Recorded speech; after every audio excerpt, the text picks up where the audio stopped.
Olá, como você está? Seja bem-vindo à última semana do PET 3. Nós chegamos à semana 6, que traz para você como tema a modalização.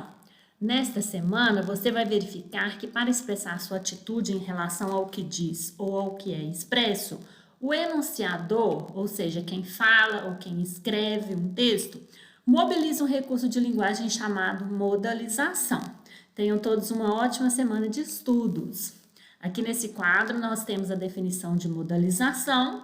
A modalização pode ser compreendida como uma forma de o enunciador expressar sua atitude em relação ao que ele mesmo enuncia, ou seja, em relação ao que ele fala ou ao que ele escreve. Essa atitude pode ser muito variada.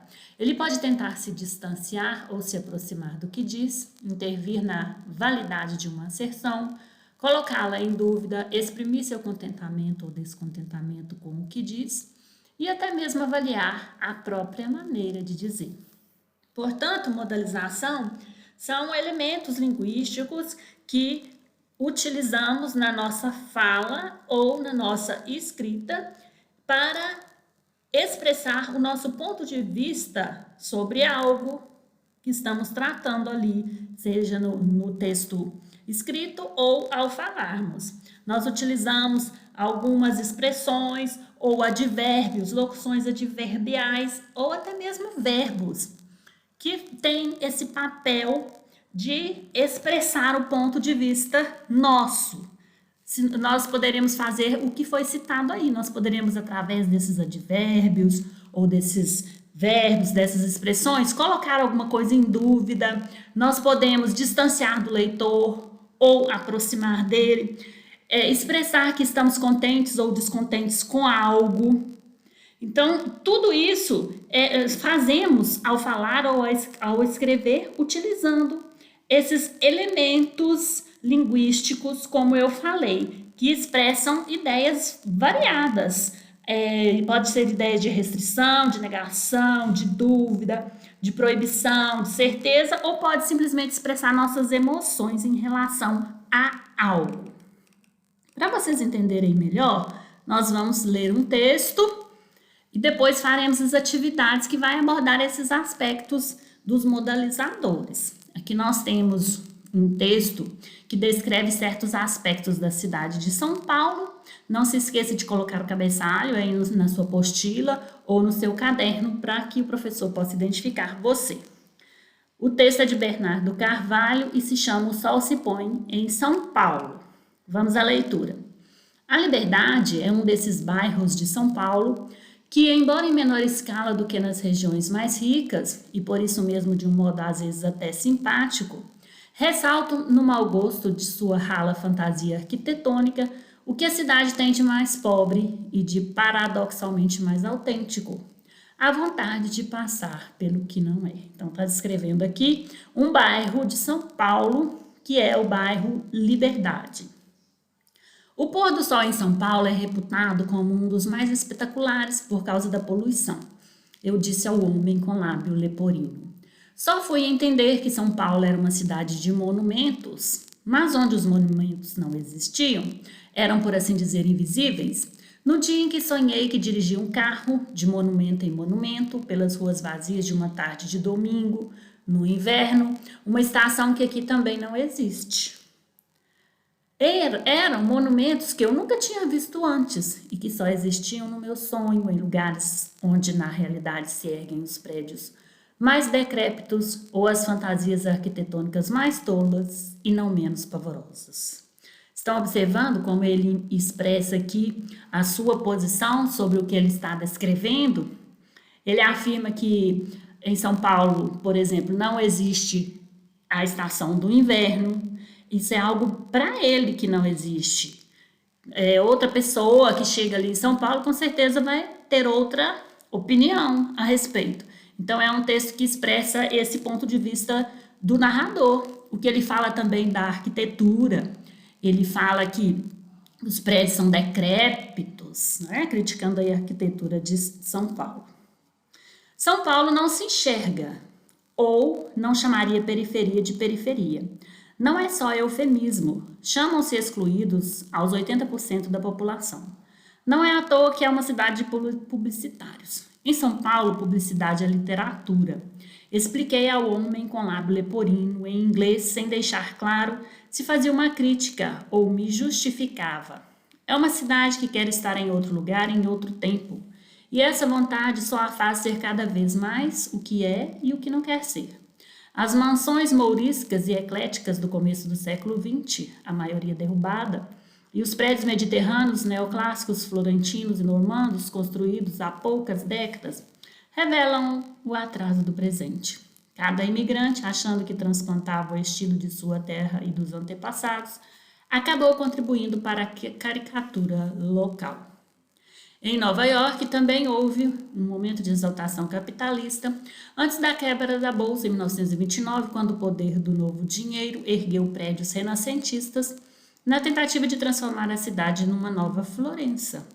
Quase 100 anos depois, o poder do novo dinheiro ergueu em São Paulo, uma cidade sitiada pela miséria e pelo crime, dos quais esse mesmo poder se alimenta, embora tente em vão excluí-los. Prédios de estuque, que foram batizados de estilo florentino, na tentativa de imitar a antiga Nova York. Então ele continua aqui criticando a arquitetura, dizendo que a cidade tenta imitar outras cidades famosas como Nova York e Florença. Não é só que esteja tudo fora do lugar, está tudo fora do tempo também. Na Liberdade, nem mesmo um bêbado ao sair trôpego de um restaurante, acreditando que é escritor, pode achar que está numa viela tranquila dos subúrbios de Tóquio e não numa megalópole violenta do terceiro mundo. E, no entanto, é disso que as ruas de São Paulo tentam convencer quem passa por elas, que está em outro lugar, no esforço inútil de aliviar a tensão e o incômodo de estar aqui, o mal-estar de viver no presente e de ser o que é. Bom, então esse texto ele retrata ali o bairro Liberdade de São Paulo. Esse é um bairro japonês. Os moradores ali, eles tentam reproduzir o ambiente japonês e aqui o autor do texto, o enunciador aqui, ele faz uma crítica a esse fato. Então essa é uma opinião dele, né? Ele acha que isso não é algo bom. Ele faz uma crítica aqui. Número 1. No texto em análise, ao empregar um conjunto de adjetivos e outras expressões de caracterização, o enunciador vai mostrando aos leitores sua atitude em relação à forma como ele percebe a cidade de São Paulo. Essa descrição constrói uma imagem positiva ou negativa da cidade. Justifique sua resposta. Então, como eu já comentei, ele faz uma descrição negativa da cidade. O texto é altamente negativo. E isso pode ser observado na crítica que ele faz à arquitetura desse bairro da capital paulista, o bairro Liberdade. Ele já começa o texto aqui fazendo crítica, falando que é de mau gosto, falando que não é autêntico, quando ele usa essa palavra aqui, paradoxalmente mais autêntico, que a cidade ela tenta se passar pelo que não é. Então, durante todo o texto, ele apresentou aí uma imagem negativa. Você pode tirar aquela frase que eu citei aqui do início, onde ele fala do mau gosto da arquitetura para justificar. Número 2. Ao descrever o pôr do sol em São Paulo, o enunciador emprega uma expressão é reputado, que é uma marca de modalização. O que isso mostra sobre sua atitude em relação ao que diz no texto? Essa expressão é reputado, vem de reputação, que quer dizer fama, algo famoso. Mas aqui no texto ele utilizou com ironia, mostra que ele está sendo irônico aí e ampliando essa visão negativa que ele faz da cidade. Ele utiliza essa palavra aqui, olha. O pôr do sol em São Paulo é reputado como um dos mais espetaculares por causa da poluição. Então, ele está falando que o pôr do sol é belo lá, mas ele está dizendo que a causa disso é a poluição. Então, mais uma vez, ele apresenta aí um problema da capital paulista e apresenta essa visão negativa do bairro e da cidade. Número 3, porque o autor afirma que o bairro Liberdade ressalta no mau gosto da sua rala fantasia arquitetônica a vontade de passar pelo que não é. Porque ali nesse bairro Liberdade, como eu falei, os moradores ali têm descendência japonesa e tentam ali se inspirar ali na arquitetura de Tóquio, reproduzir ali um pouco as suas origens. E para o autor aqui, para o enunciador, isso tira a identidade do bairro. No entanto, para os moradores, isso é uma forma deles relembrarem as suas origens e acontece isso não somente em São Paulo. Nós podemos citar, por exemplo, Blumenau, em Santa Catarina, que também é uma cidade bem diferente devido a isso, à origem dos moradores. Número 4. Ao se projetar nos textos, o enunciador deixa suas marcas. Assim, além do uso dos adjetivos para caracterizar, utiliza os pronomes, as formas verbais, os advérbios ou locuções adverbiais para revelar sua atitude. Letra A. Localize pelo menos 2 advérbios ou locuções adverbiais que, em sua opinião, são empregados na modalização do texto em análise. Identifique seu sentido. O texto, então, ele apresenta alguns advérbios e locuções adverbiais. Nós podemos citar paradoxalmente, que ele utiliza no texto, no sentido de sem lógica, sem nexo. Podemos citar também quando ele fala, usa a expressão mais tolas, que ele está se referindo à arquitetura, que para ele não faz sentido. Podemos citar outra expressão, não menos pavorosas, quando ele se refere ali, por exemplo, ao estilo gótico das construções paulistas. Letra B.